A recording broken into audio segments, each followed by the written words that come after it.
Bacaan dari Injil Lukas bab 1 ayat 39 sampai dengan ayat 45. Beberapa waktu kemudian berangkatlah Maria dan langsung berjalan ke pegunungan menuju sebuah kota di Yehuda. Di situ ia masuk ke rumah Zakaria dan memberi salam kepada Elisabet.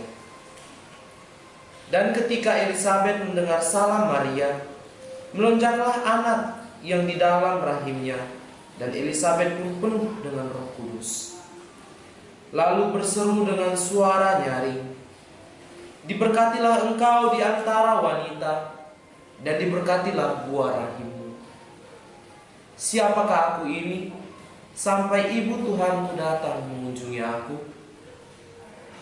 Sebab sesungguhnya ketika salammu sampai kepada telingaku, anak yang di dalam rahimku melonjak kegirangan.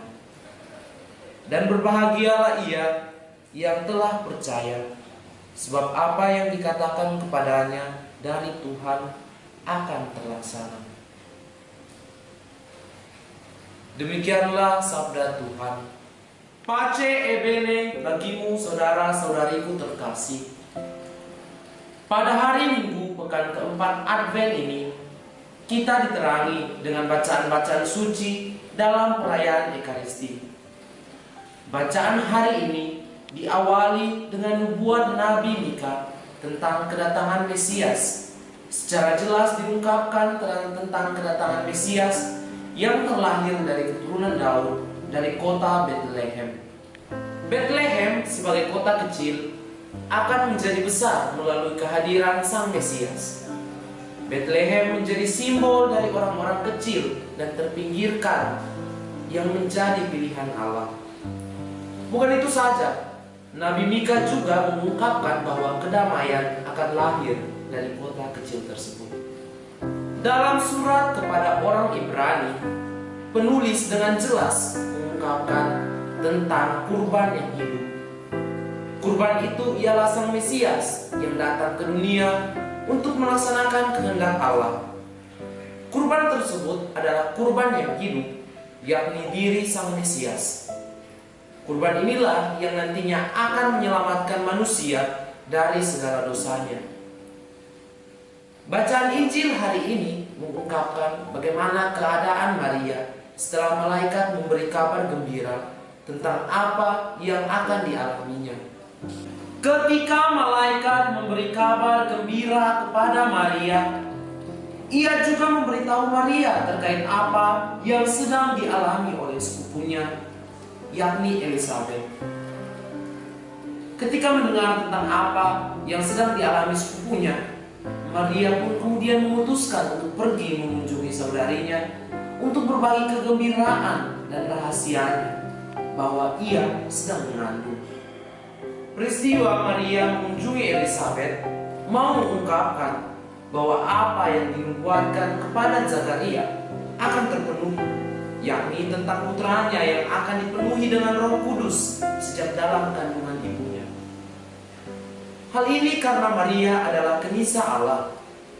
Kunjungannya sudah membawa suatu rencana Allah dari diri Yohanes Pembaptis. Yohanes menerima rahmat itu.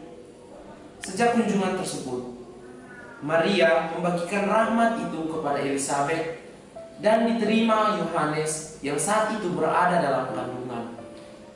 Suatu kegembiraan besar bagi Yohanes ketika ia menerima rahmat tersebut dan membuat Elisabet menyadari hal tersebut.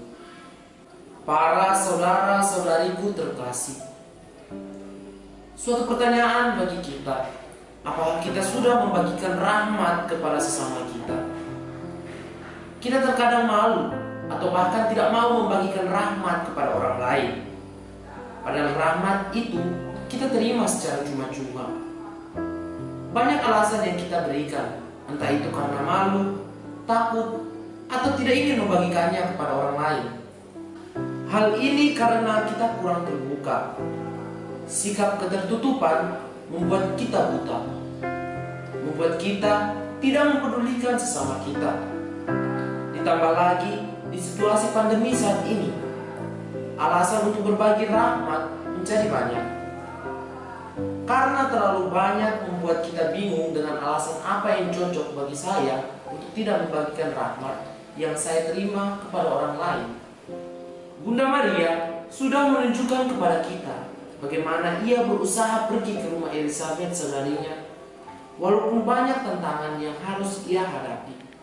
Mulai dari jarak rumah mereka yang cukup jauh, usia kandungannya, dan bahaya yang akan ia terima selama dalam perjalanan tidak menjadi alasan baginya untuk pergi dan membagikan rahmat itu kepada orang lain. Ia membuka matanya dan melihat orang lain yang membutuhkan rahmat. Maka para saudara-saudariku terkasih, dalam masa penantian ini, mari kita berusaha untuk membagikan rahmat itu kepada orang lain, sambil menantikan kelahiran Sang Pembawa Damai dalam kehidupan kita. Jangan sia-siakan waktu yang ada. Kalau bukan kita, siapa lagi?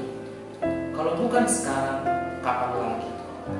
Sebab para saudara-saudariku terkasih, sampai saat ini kita belum berbuat apa-apa. Amin.